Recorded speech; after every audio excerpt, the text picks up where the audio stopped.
Hello there, very nice to see you. It's Fridays this morning with Eamon and Ruth. We have got a debate today. Yeah, we're asking, should a person who's been accused of committing a sexual offence remain anonymous until they're proven guilty? In a week that has seen Jimmy Tarbuck join the long list of celebrities arrested on suspicion of sex, or what they term historic sex offences, is it right that their names should be out there in the public and we should all know about the accusations? Yeah, well, joining us to discuss this is a solicitor, Nick Freeman. Now, Nick's represented people in several high-profile sex assault cases, and he believes that anonymity is crucial to protect those who've yet to be found guilty. And joining him is Nicola Mann. Nicola is a campaigner and spokesperson for Women Against Rape, and she believes that not naming the accused can hamper investigations and that it is in the public interest for them to know. You can get involved in this. We bring out the worm. You go to the website. You can vote yes or no on that worm, and we'll see how the debate goes throughout the course of this discussion. Nick, first of all, before we get into the legalities of everything, in your experience, how does being named without being convicted of anything affect someone's lives practically? Devastatingly. Complete destruction. And even when you're ultimately acquitted, the stigma never leaves you. You lose your job. A lot of people will still think that you're involved. It sticks and it remains with you. It's a life-determining factor. It affects work, it affects how people view you. People think no smoke without fire. Absolutely. Every aspect of your life is adversely affected. There is no positive spin to it.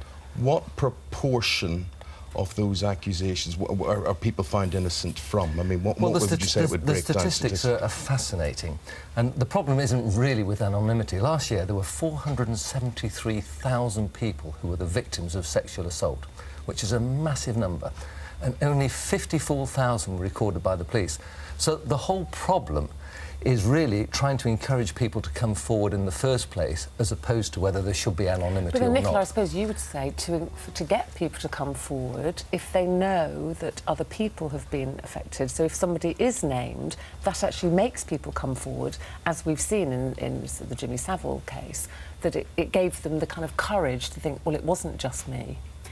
Absolutely, and I think that especially with cases of historic rape allegations, there's very often very little forensic evidence to link a perpetrator to a crime. I think also that abusers hide behind a cloak of secrecy and also will always say nobody will believe you.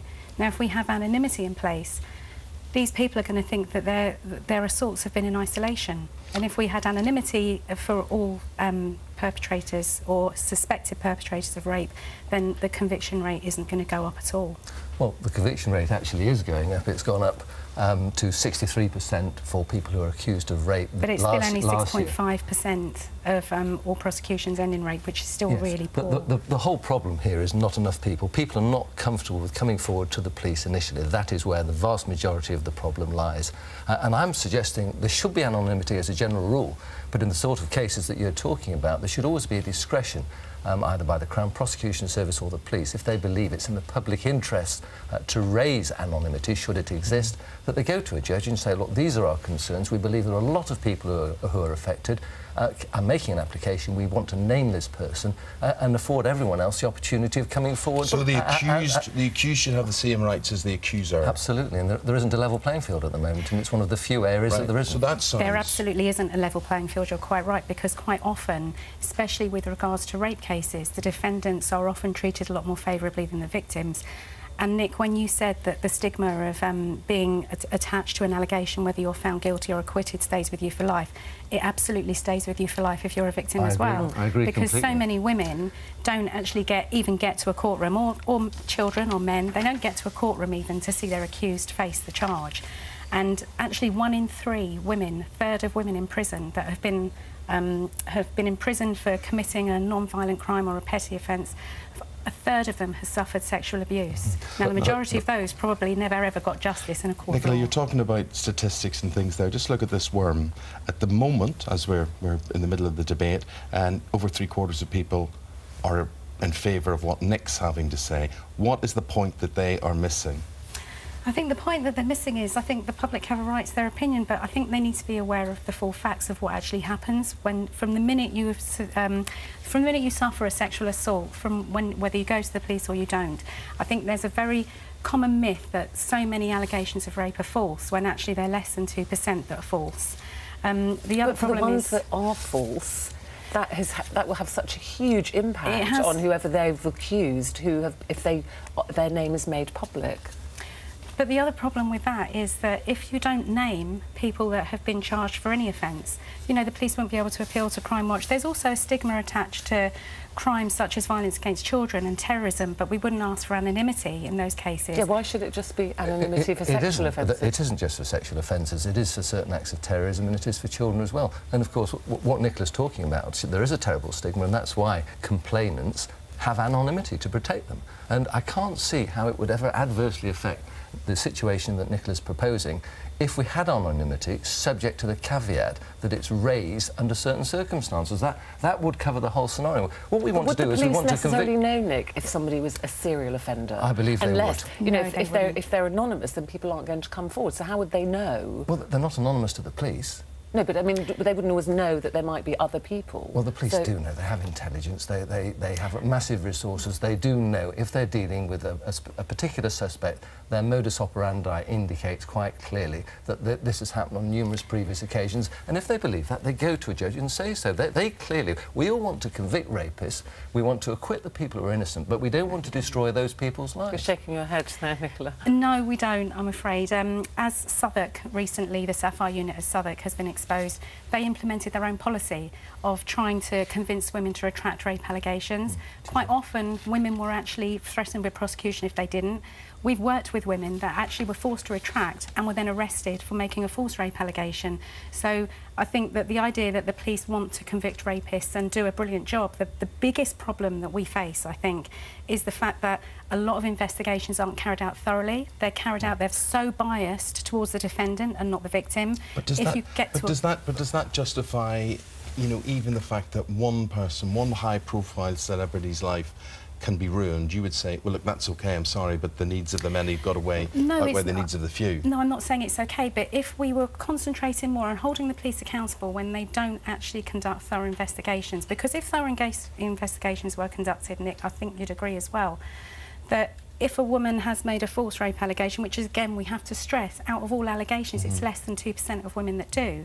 If we had thorough investigations, then we would expose anybody that's been falsely accused and they'd be completely exonerated. They are in the press already. Before we get the final rundown of the vote from you, let's go over to the hub with Matt there, and we'll get some reaction to this, and then we'll show you the final poll result. What have you got, Matt? There has been a big reaction, Eamon. Now, these are the people that agree with Nick. Now, Mima Crowley, they shouldn't be named, but that kind of mud sticks, and it's not fair to the innocent. Once somebody's been found guilty, scream it from the rooftops. Now, Anna Taylor, don't blame them. Innocent until proven guilty. You should name and shame only when proven guilty. And these people agree with Nicola. Now, Ashley, they should absolutely be named. Knowing who these people are surely encourages further victims to come forward. And Carola, name all those that have evidence against them. This will help others who may have been accused by them to come forward. And this is a nice balance, because lots of people are on the fence about this. Tracy says, many guilty men get away with it, but there are also men falsely accused. So it's hard one to call, but I can see it from both sides. That's the general consensus of most people. Eamon, back to you. I think the problem is, what Nicola and I agree about, is the investigative process isn't correct. And as I indicated at the very start, there is a huge number of people who are frightened, do not feel comfortable in coming forward. And we need another body, like, for example, Childline, like the Samaritans, where people will feel entirely comfortable with coming forward and be dealt with empathetically and sympathetically. Well, Nicola, I'm just going to give you your last comment when you look at this poll result here, because basically there it is, 3/4 of the vote is against you. They don't agree with the way you're advocating this. No, I think the very sad thing is that if you automatically give anonymity to men that are arrested on sexual offences, you're already making assumptions that the victim is lying. So a woman is going to find it even harder to go to the police, knowing that the subconscious message is, well, this is such a terrible crime, but we're not naming this person because not so much you could be lying. You're saying it's such a terrible crime that you've got to be sure that before you name that person. But unfortunately, the reality for women that aren't in the public eye, or celebrities that aren't in the public eye, women that are just on the streets, that are raped and abused by men that are on the streets, it's those people that we know have been felt by the police. Got to leave it there. Thank you very much indeed Thank for you. raising the whole subject. That was Nick Freeman and Nicola Mann. Thank you, and thank you for taking part in voting on the worm and for your comments as well. Yeah, and keep those coming in through the show today. It's the last day to see Ben Hull now offer a Great Gatsby of a prize, £22,000 and a trip to New York.